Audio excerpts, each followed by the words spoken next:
Hi friends, welcome back to Zaika with Zainab. तो मैं आपके साथ आज साबूदाने की एक बहुत ही मज़ेदार सी खिचड़ी लेकर आई हूँ, जिसे बनाना बहुत आसान है, बहुत ही स्वादिष्ट और बहुत ही क्विक रेसिपी है। ये चटपटी और मज़ेदार बनके तैयार होती है। तो चलिए सबसे पहले हम ये खिला खिला साबूदाना की रेसिपी देख लेते हैं।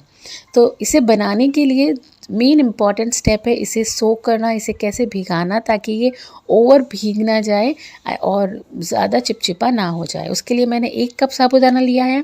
उसे मैंने सबसे पहले धो लिया 2 पानी से, पानी को स्ट्रेन कर दिया और फिर उसे मैंने भिगाने रखा। 1 कप साबूदाना के लिए 1 कप आपको पानी लेना है और फिर आप मॉर्निंग में देखेंगे तो इस तरह का साबूदाना हमें मिलेगा, जो बिल्कुल परफेक्ट कंसिस्टेंसी है।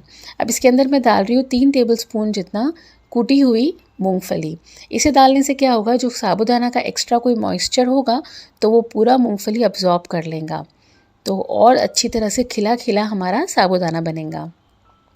अब यहाँ पे मैंने एक कढ़ाई में 2 चम्मच तेल गरम करने रखा है और उसमें मैं एक आलू डाल रही हूँ।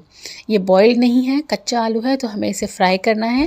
तकरीबन 2 मिनट के लिए हम इसे फ्राई कर लेंगे और जैसे ही इसका हल्का सा कलर चेंज हो जाए, गोल्डनिश कलर आ जाए, इसमें हम 2 चम्मच मूंगफली डाल देंगे। इसे भी हम मीडियम फ्लेम पे अच्छी तरह से फ्राई कर लेंगे, ज़्यादा टाइम नहीं लगेगा इसे फ्राई करने में।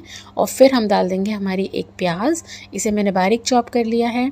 प्याज का कलर हमें चेंज नहीं करना है, हल्का हल्का इसे हमें सिर्फ ट्रांसलूसेंट कर देना है। साथ में मैंने कड़ी पत्ता डाले हैं और 2 से 3 हरी मिर्चें डाली है। कड़ी पत्ता हरी मिर्चें डालने से बहुत अच्छा स्वाद आता है। इसे भी हम अच्छी तरह से फ्राई कर लेंगे और फिर 1-2 मिनट के बाद इसके अंदर 1 चम्मच मैंने ज़ीरा डाल दिया है। ज़ीरे को भी तड़कने देंगे अच्छी तरह से। ये देख सकते हैं आप, जो प्याज है हमारी काफ़ी अच्छी तरह से ट्रांसलूसेंट हो गई है। फिर हम इसके अंदर डालेंगे टोमेटो। मैंने सीडलेस टोमेटो लिया है, जो अंदर के सीड्स होते हैं वो निकाल दिए हैं। अगर आप सीड्स नहीं निकालेंगे तो फिर जो खिचड़ी है वो बहुत ज़्यादा चिपचिपी बनेगी।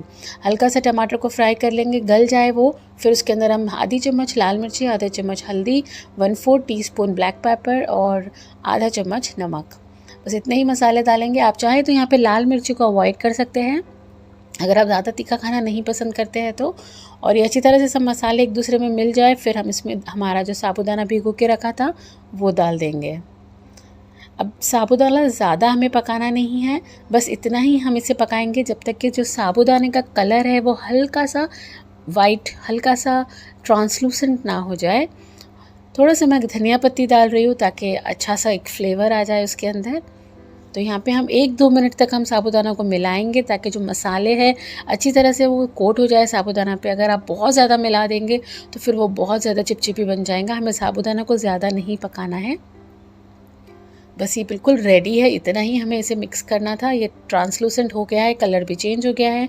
अब मैं आखिर में इसके अंदर ऊपर धनिया पत्ती और थोड़े से यहाँ पे मैं नींबू निचोड़ रही हूँ। ये 1 टीस्पून लेमन जूस है और अच्छी तरह से इसे एक मिक्स कर देंगे हम।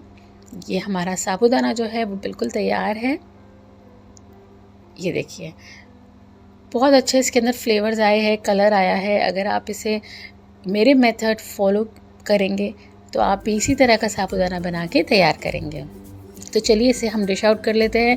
तो जब तक मैं इसे सर्व कर रही हूँ तो प्लीज़ मेरे चैनल को सब्सक्राइब कर दे। अगर आपको मेरा वीडियो अच्छा लगा है तो प्लीज़ लाइक का बटन दबा दे और ढेर सारा प्यार दे मेरे वीडियो को।